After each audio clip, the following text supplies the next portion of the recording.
Dieu, Dieu, Dieu en toi, Dieu en moi, Dieu partout, Dieu.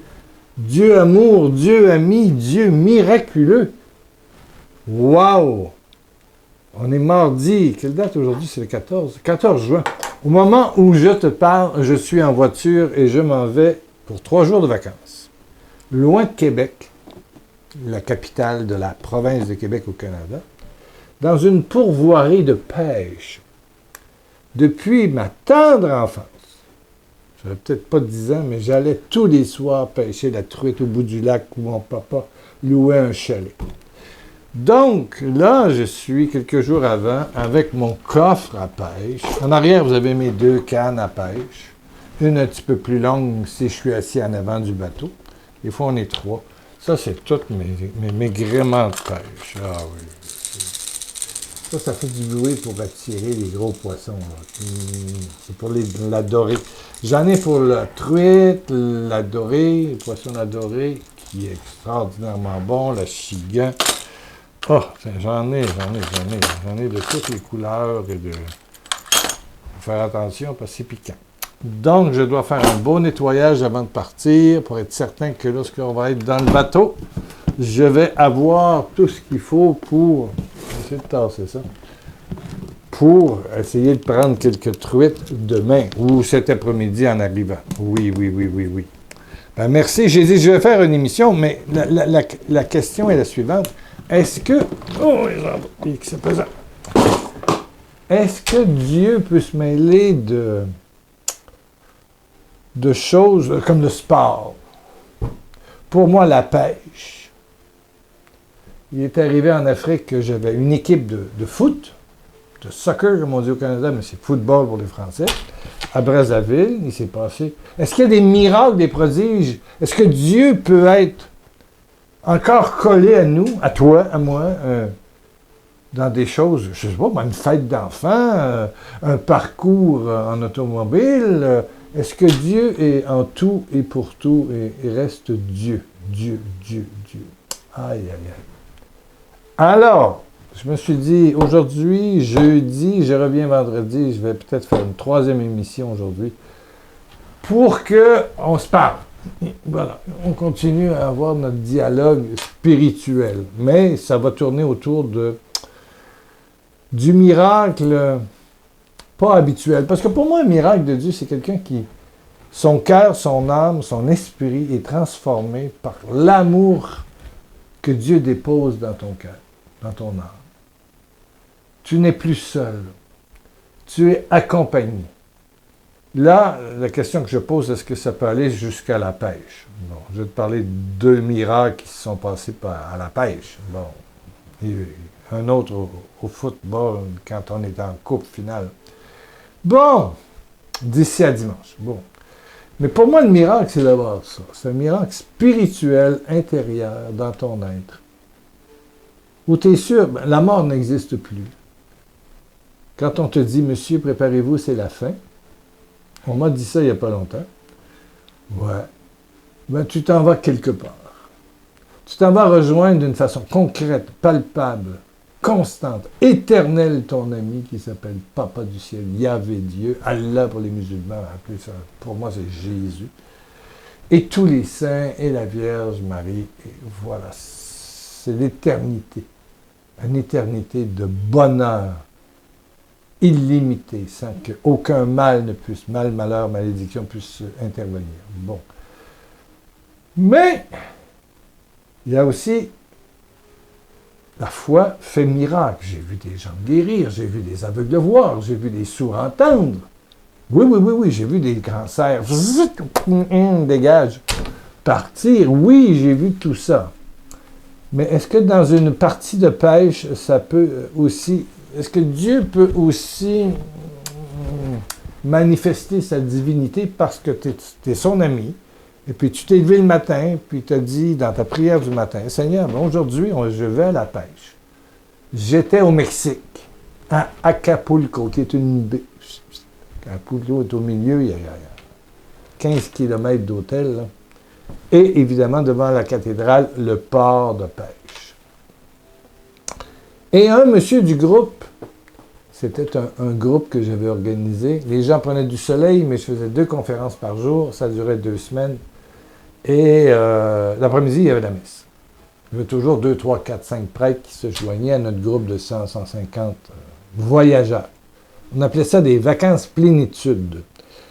Je n'en fais plus, évidemment. J'ai arrêté tout cela. C'est Victoire de l'amour avec Sylvain Charon au Canada qui réalise ce genre de voyage. Je pense, je ne suis pas certain, mais en tout cas, il en a fait après nous.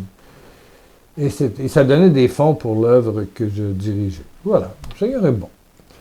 Donc, nous sommes à Acapulco et un monsieur plus âgé dit « Moi, je suis trop vieux pour aller à la pêche. Il y a 2 messieurs qui veulent aller à la pêche. Je vais y aller pour prendre du soleil sur le bateau. » Mais prendre du soleil sur le bateau, c'était quelque chose comme 70 €, pas loin de 100 $. À l'époque, il y a 15-20 ans. Ouf! Alors, il me dit « Je vais payer pour moi, je vais payer pour toi, Pierre. » Ça durait, on partait à 5 heures du matin, on revenait autour de 13 heures. Bon. Alors, comme je suis très timide, je n'ai pas refusé. Je n'ai pas osé lui dire non. Donc, nous sommes allés à la pêche. Et le bateau, bon, c'est des fameux gros bateaux. Vous voyez ça à la télévision avec 2 lignes en arrière et 2 lignes sur les côtés. Et puis, ils font de la pêche à la traîne. Et ils mettent de vrais appâts, de vrais poissons avec des gros hameçons dans le poisson qu'ils vont recoudre après. Donc, ils laissent traîner ça et ça flotte, ça fait du bruit sur l'eau. Pour prendre de l'espadon, vous savez, ces poissons très longs avec de grandes épées. Voilà. Qui font quoi? 2 mètres facilement, 6 pieds, ma hauteur, ma grandeur, 1,83 m, 2 mètres. Voilà. Bon, alors, et tous les bateaux, nous sommes partis très tôt le matin, on était 4 personnes, 4 ou 5, ce qui était un bon voyage pour le Mexicain qui avait le bateau, bien sûr. 5 personnes, ça faisait 500 $, ça faisait 350 €, ça coûte le pétrole, la gasoline, le gasoil, ou je ne sais pas, sûrement du gasoil, du diesel, comme on dit, c'était couvert, pas de problème. Donc, il y avait lui et son assistant. Et on sortait de la baie d'Acapulco, ça prenait environ 3/4 d'heure, et après ça, on voguait à pleine vitesse pendant 1 heure, et on arrivait dans un secteur de la mer du Pacifique. Acapulco, c'est du côté Pacifique. Et là, il y avait une centaine de bateaux, c'est sûr. Il y en avait du bateau. Et tout le monde pêchait, et tout le monde se parlait, et tout le monde avait des sonars pour voir s'il y avait des gros poissons en dessous. Puis tout à coup, il y en a un qui en prenait là. Ça se promenait par bas. Voilà. Nous avons pris, un monsieur du groupe a pris un espadon. Un espadon. Je vais vous montrer l'espadon dans quelques secondes parce que j'en ai pris un. Attendez, le miracle s'en vient. Oh, patience, on se calme. Bon, on a tourné de gauche à droite. Tout à coup, il y a un monsieur qui en a pris un. Il était petit, on n'en mange pas. On est déjà dans un club hôtel où il y a 3 repas par jour. Bon. Finalement, le chef, le capitaine du bateau dit « on remet à l'eau ». Tout le monde a dit « oui, on remet à l'eau ». Bon, alors, ils ont remis à l'eau le poisson que la personne a assez dur, hein? Bon, il était autour de, je sais pas, 11 heures le matin, et nous étions sur la route du retour.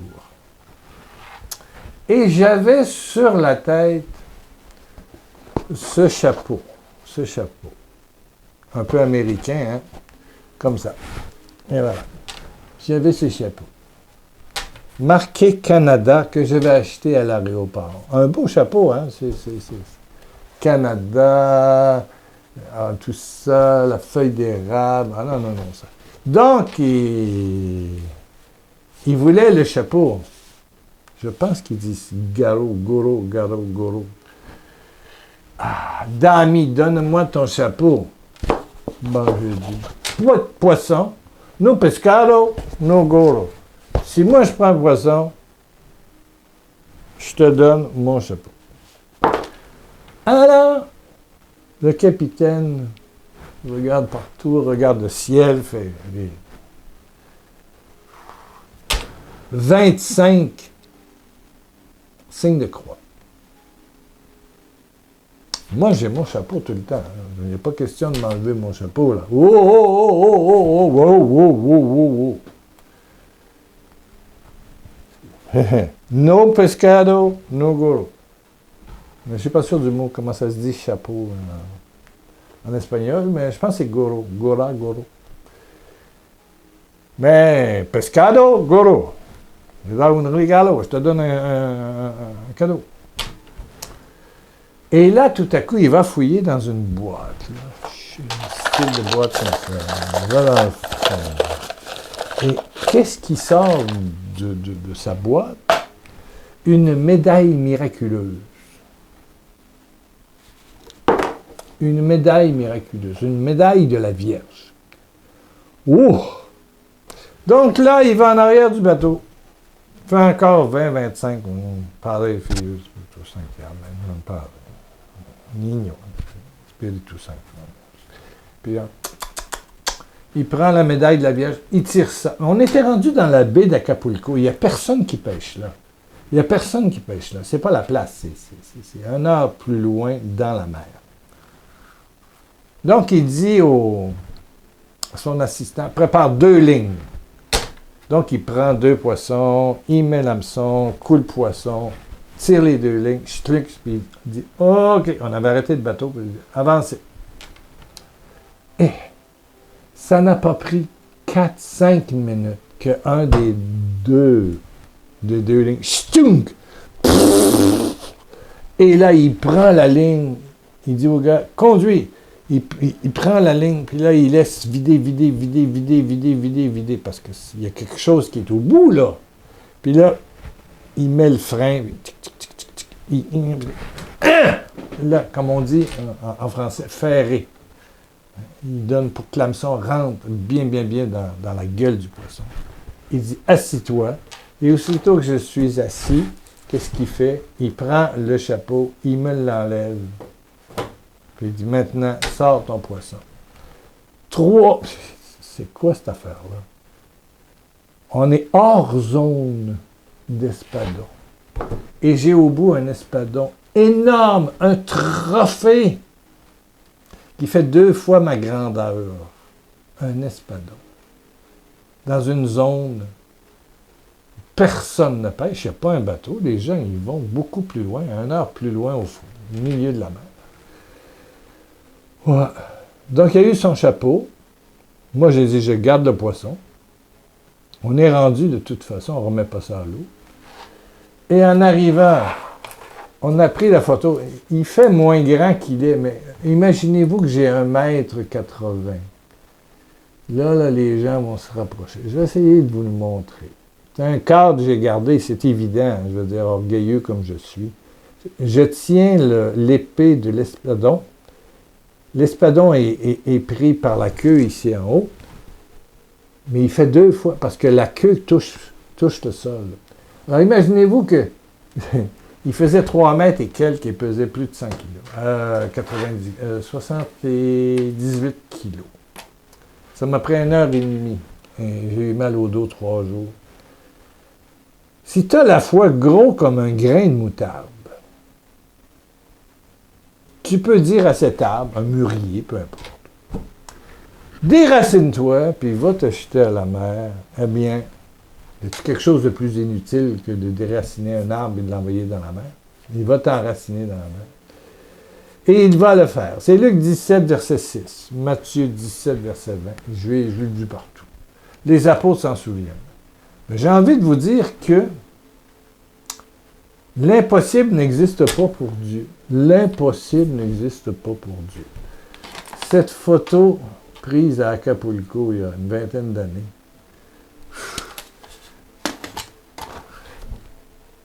par la prière d'un capitaine de bateau, sa croyance à la médaille miraculeuse du bac. C'était une médaille miraculeuse. Qu'il gardait au fond d'un truc d'outils, de vis. Il y avait une médaille là-dedans, de protection. Il gardait ça là-dedans. Il a fait, il a tiré au bout du bateau, puis il dit, on remet du poisson, on continue. Ça a pris quelques minutes. Ça a pris 1 heure pour le sortir de l'eau, par exemple. 1 heure, 2 heures. Oh mon Dieu que ça a été long. Il ne voulait pas rentrer. Il ne voulait pas rentrer. C'était j'étais un champion, comme il dit. Un champion, c'était un trophée. Un trophée, qu'il dit. Un trophée. Ben, j'ai envie de vous dire, avec que tout est possible à celui qui croit. Quand l'ange Gabriel a dit à Marie, tout est possible. Rien n'est impossible à Dieu. Ça va loin, ça va loin, ça va loin. Tu vas revenir jeudi. Oh, je vais te parler d'autre chose. Je vais te parler d'autre chose. Je vais demander à Dieu de te faire vivre l'impossible. On est déjà à 15 minutes. Là. Baisse ta tête, ferme tes yeux, doucement, doucement. Seigneur, c'est pas d'un espadon qu'a besoin mon ami, mais de joie, de paix, de guérison. Père, par Jésus-Christ, avec une foi grosse comme une graine de moutarde, je te demande de toucher ce qui est malade, de délier toute forme d'envoûtement. Au nom de Jésus, dégagez, dégagez, dégagez, dégagez. Et brûlez au feu de Dieu, écrasez à tout jamais. Vous ne pouvez pas revenir. Alléluia. Tumeur, dégagez. Rhumatisme, dégagez. Problème de couple, dégagez. Au nom de Jésus-Christ. Et je crois que tu es le Dieu de l'impossible, tu es le Dieu ami, tu es le Dieu tendre, tu es l'ami éternel. Et tu te manifestes tellement souvent. Alléluia. Et en tout, et en tout, et en tout. Bon. Je vais filmer l'émission de jeudi, je vais être habillé pareil, puis dimanche aussi, mon habillement québécois. Parce que rouge comme ça, c'est vraiment québécois, québécois, québécois. Tu vas être là jeudi? Oui, bon. Ben, moi, je serai là en vidéo, mais en fait, je serai dans le coin de Charlevoix.